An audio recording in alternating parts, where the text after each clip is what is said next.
Coach, what led to the decision to put Trey in today? Trey's a good player. We've been a team of 6. We've kind of been messing with our lineup all spring, and just gave Ethan the nod yesterday. But Ethan, he's a good player, just not playing at his best right now, and it was time to make a change. And I think when you make a change on your home course, it's not that big a deal. When you go to opposing tournaments and everybody's played one practice round, and you have one guy play the first round, to sub takes a lot of courage because that one guy's had an extra round on the golf course than somebody else. So he knows the course better. Does that make sense? 2 rounds versus 1. Well, here, they both played here 50 times, so they know it. So it made that decision easier. And it's also, I want to get each of those guys playing as much as I could. If the opportunity arose to play many people as you can that are experienced, they're both young players, and let's just play and get them some experience. I know it's home course, Mike, but he's 19 years old and he sat yesterday. It's still really impressive what Trey was able to put together. Yeah, Trey's a good player. He's one of the top-ranked juniors in the country, but he's had his ups and downs as a freshman. But we told them that this week, we're a team of 6. And Big Tens are the same way. And sometimes it just arises, sometimes it doesn't. And, coaches sub, make decisions sometimes just based on gut or analytics or whatever it is. And it was time to do that. We had faith in Trey, and he came out and played solid. With the last hole, he kind of bogeyed, obviously, but he played solid all day and had good look to him. He had a good mindset. And now he has to realize that, tournaments aren't just one round. And he has to come back and start at 0 again tomorrow. What do you think of your team? Yesterday, Jackson carried such a heavy scoring load, but your team a little more balanced out today. What do you think? Well, we talked about that in there. We need to continue to get some depth. I mean, yesterday we shoot 8 under. Jackson shoots 8 under. Our team shoots 7 under.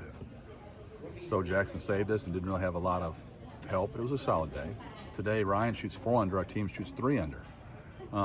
We need to be deeper and more steady if we're going to contend or do something next week. So tomorrow's a good practice run for us. We need to come out tomorrow with some strength and have, if our low score is 3 or 4 under, we need to shoot 7 or 8 as a team, or 6 or 7, not more than your low guy shoots. Ryan said something about playing team golf, and he almost can feel how the rest of the team is doing without checking scores, and there's signals guys are giving to each other as well. But it sounded like that doesn't happen everywhere. How unique is that, and how did you foster that?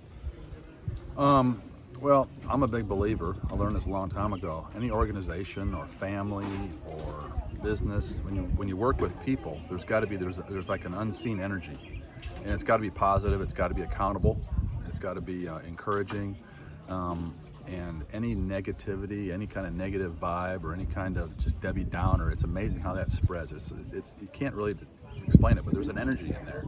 And so our teams have always tried to do that, and some have been better at it than others. But that's the energy we're talking about. The better you know somebody, the more time you spend time with them, you can just tell by the way they're walking, by the way they're talking, by the way they're how they're feeling. Does that make sense?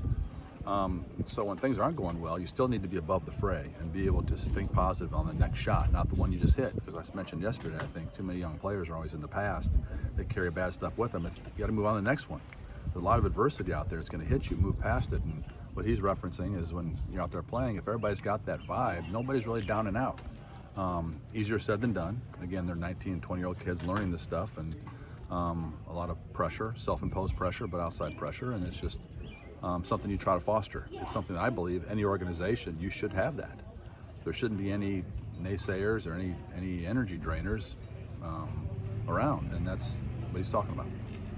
Ryan talked about. When we talked to you yesterday, you seemed pretty proud of the course and the product that you guys have put out there for 13 teams. Is that accurate to say? I had 3 more coaches today that we played with. 2 we played with. Another one I saw that loved this play. Thinks it's great for a regional, and it's a test. Again, the wind isn't blowing. If the wind blows, this place is a different animal, and that's what it was designed to play in the wind. And so they know that, but they're proud of it. And again, the staff is great. But how about the volunteers? I mean, there's 80 so volunteers that come out here and do this. That just speaks volumes for the university and for the department and for the community. And the coaches see that; they feel it. And this is putting on a pretty good show here. Yeah, Ryan talked about playing smart, maybe following a plan today. What did you kind of come up with the plan-wise for him, and how did you see him tackle that? Well, the plan our program goes by is supposed to be able to be worked from tournament to tournament, course to course. It's not just course specific. You play certain shots at certain numbers, at certain distances, certain conditions, a certain way. And that's where the discipline comes in that you have to play. So Ryan talked about having the plan and owning to it. He did a very good job today. He just kind of methodically worked his way around the golf course, shot 4 under. You shoot 4 under without trying to shoot 4 under. you shoot 8 under yesterday, not trying to shoot it, but playing solid golf, making the right decisions, making putts when they present themselves, but you don't confuse things. And today, at times, we have a problem of doing this. We force things up there. We try to, slam a round peg in a square hole. And if it doesn't go in there, we try it again, and we try it again, and we try to force the issue instead of just playing golf the way it should be played. From strength, from optimism, from accountability, like I talked about, but correctness for percentages.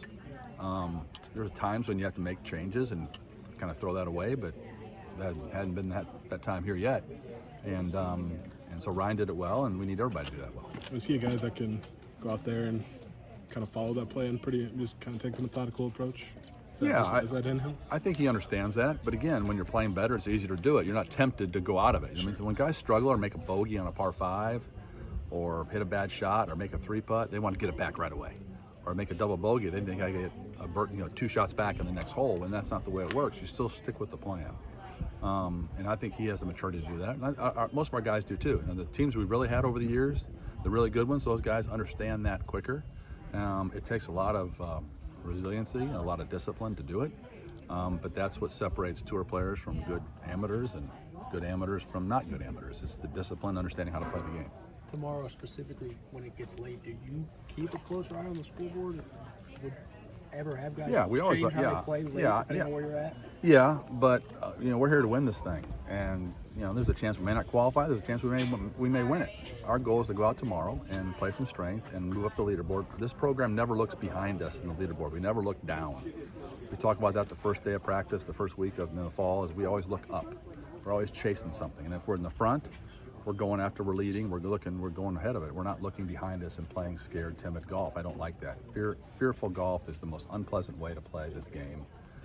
If it's scared and guiding it and nervousness, that can't do that. So tomorrow we need to go out with strength. We may be leading, we may not be leading. Oklahoma State's pretty dang good. So we're going to deal with whatever it is, and if they're ahead of us, we'll chase them down, and if they're not, we're going to push out, and that's what you got to do. Mike, I know you do a lot of personality and makeup when you recruit a kid, but is Ryan uniquely different than a lot of other kids that you've recruited in that regard? What do you think? I guess the answer is yes. I mean, he's off the chart smart. He's one of the smartest athletes ever been to come to school here. And he owns businesses and runs businesses in high school. I mean, this kid's can be very successful whatever he decides to do, but sometimes he uses that intellect and it gets in his own way, and he tries to creates problems without trying to. Does that make sense? So yeah, but everybody here, that's what makes coaching so fun, is that everybody's got their issues, got their strengths and their weaknesses, and everyone's different, and you got to try to one day work with this thing, and the next minute you got to go work with him, and then you're back and you circle it all within the team. It's tough. You try to get them all to buy in on the way we play is the challenge. And all good players have an ego. All good players have a stubbornness to them. So the better players you recruit, the harder the job is. Does that make sense?